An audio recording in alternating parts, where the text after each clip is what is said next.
Good morning ને જય શ્રી રામ મિત્રો. હતી નાગપાચન તો જાણવું હતું બજાણા. તૈયાર થઈને ગલીતા માતાજીના દર્શન બે ગયો ચા પીવા. ચા પીને બાઇક ને મારો ગાભો, કારણ કે થોડાક છાંટા આવી ગયા હતા. ઠીક હે. બાઇક ને ગાભો મારીને બાઇક કર્યું ચાલો, નીકળી ગયા બજાણા સેટ. પણ વચ્ચે રાતભાઈ ને પિકઅપ કરવાના. અડધી કલાક રાહ જોઈ, ત્યાં રાતભાઈ એન્ટ્રી મારી એસટી માંથી. કાલ બાઇક લીધું પછી પેટ્રોલ પુરાયું નતું, બાઇક માં થોડું પેટ્રોલ પુરાઈ દીધું.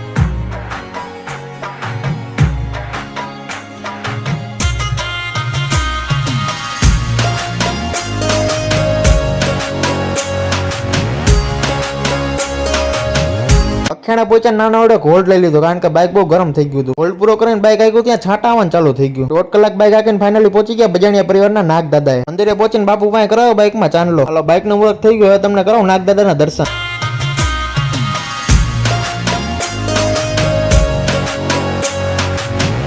દાદાના દર્શન કરીને આવી ગયા ફરાર રૂપે પ્રસાદી લેવા. દાદાની પ્રસાદી લઈને બાઇક લઈને નીકળ્યા, વળી પાછા હળવદ સાઈડ. 1 hour later.